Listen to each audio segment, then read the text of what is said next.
Good day, punters. Welcome to the Smash Pack preview of Caulfield Cup Day. It's a big meeting on Saturday. Before we get stuck into it, shout out to the followers who got in touch with me regarding the 2-year-old winner on Wednesday. That was nice at 20 to 1. Let's hope we can find a few more of those. It was also good to get a couple more winners on the day as well. Okay, getting on to Saturday. My numbers in the first are 3 from 8. Just a little small 2-horse play in this race to kick us off. A Carrier Dream is the first one and around $8.50. Just thought the first up run the last start at the Valley, just thought it was held up, hit the line well and could improve again today on Saturday. And the other one's coming off a race up the bush there at Bendigo behind a horse called Street Artist. This horse is called Lofty Thoughts. It's $18, and I just thought it did a lot wrong. And if it fixes its manners and races a little bit more attractively, I think it can be a good chance as well at the big odds. So a Carrier Dream and Lofty Thoughts to kick us off in race 1. Race 2, my numbers are 7, 2 and 5. I'm going to go with Arabian Prince here. The main reason I'm going with this horse is that it's second up. I think there's just room for a lot of improvement with him. The camp pretty much take it easy with him in their first up run, so I can see this horse exploding second up and finding a lot of lengths here, which will make him hard to beat in an open race. But at the $3.90, $4 mark, that looks a reasonable play at the moment. Arabian Prince in race 2. Race 3, my numbers are 9, 3 and 6. I'm going to go with Marissa Ojo here. I think that's how you say it. It's just a Kieran Maher trained stayer which already has alarm bells ringing. I just thought that it was unlucky last start at Flemington, where she was just held up back on the fence. She was looking for run, couldn't quite get one, but through and past the post, I think she was travelling pretty well. And at around the $15 mark, I think we can play her on an each way basis in race 3. Race 4, my numbers are 2, 1, 6 and 3. I'm going to go with 10 Tyrus here. I was against him first up. I just thought his jump outs looked like he would take the run, and that's how it worked out. He loomed like he was going to be right in the finish, and then he just died the last 100 metres.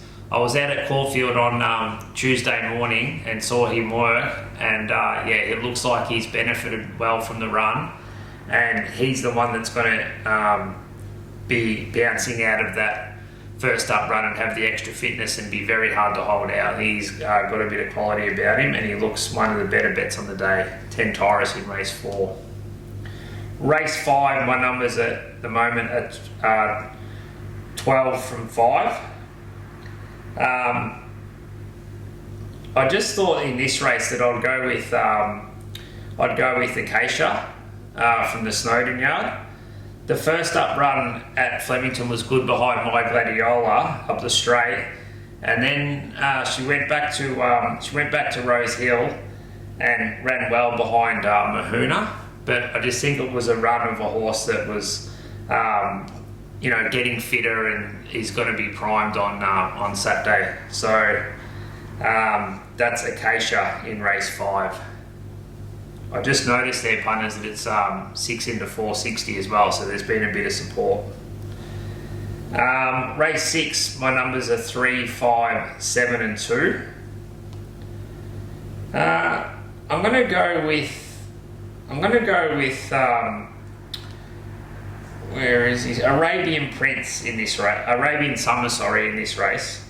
I just thought she was desperately unlucky there at Caulfield last start. If she'd got out, she would have been right in the finish in a pretty good race behind Giga Kick.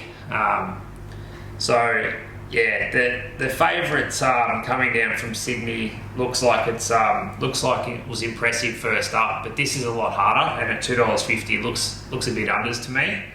So you can play Arabian Summer on an each way basis at around the $4.60 mark in race 6. Race 7, my numbers are 1, 3 and 10. Going to go with Apocalyptic in this, and I do think that she just looks the winner. She looks the winner here. She has a touch of class about her. It's got Zara on, drawn a good gate. Everything looks positive. Goes forward. No real excuses. And I think the only danger is Ole Dancer at the $5.50 mark. So I can't get away from the two faves really, but I do think Apocalyptic is the most likely winner. That's in race 7. Race 8, my numbers are 10, 6, 2 and 1. In this race, I'm going to go with Star Patrol. I just thought his first 2 runs up the straight were good, but he acted like he wanted, he would take the run first up, and he did. He improved again second up. He now steps out in trip, and he also gets a bend. So I think he looks ready to run a better race, and we'll get a good guide on how he's actually going in this race. And I think he's probably going pretty well. So at the $6.50 mark, we can play him each way and find out. Race 9 is the Caulfield Cup. My numbers are 4, 16, 15 and 3. I'm going to go with the import here, Maidan. I don't claim to be an international expert, but I think his overseas form looks okay. But the main reason I'm going with him is I was just taken with his work on Tuesday morning at Caulfield.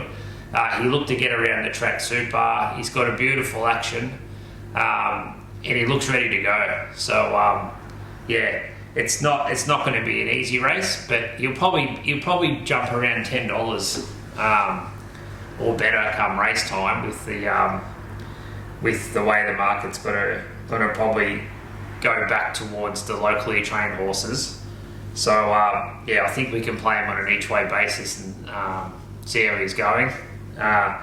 The other chances are Royal Supremacy, who I thought was super in Sydney, and he was strong to the line, just kept absolutely smashing the line, and that's scary for a Kieran Maher horse. Just looks to be getting fitter as he keeps racing this prep, so he's going to be hard to beat. Then we've got Half Yours, who was super in the Turnbull, hit the line really well. It's got no weight, drawn well, a lot of positives, but the slight negative there is the price at the moment, $2.90. And then the other one that I've thrown in is another Kieran Maher horse called Middle Earth. I just think this horse has got a lot of positives as well. Drawn well, it was unlucky last start, it's building through its prep, it's got Zara on it, it's another positive. And at the $13 mark, it's going to be in the finish as well. So, but happy to go with Maidan. And let's see if the import can get the money for us in the big one, the Caulfield Cup. And race 10, I'll go 10, 5, 1, 2, 4. This is a pretty open race as well, but I'll go with Jewelleries. This is another Snowden trained horse and another good ride for Zara. But I just thought the run last up behind Miraval Rays was good, and she closed off quite nicely. So I think she's going to be fitter and ready to go in this. But punters, it's one of those days again where if we can back a couple of winners, we'll end up winning for the day. So stick with the each way ones, keep playing each way where we can, have a go at 10 Tyrus, and let's see how we go, punters. And I'll see you next week for the big Cox Plate preview for the last time at the Valley. Good luck, punters.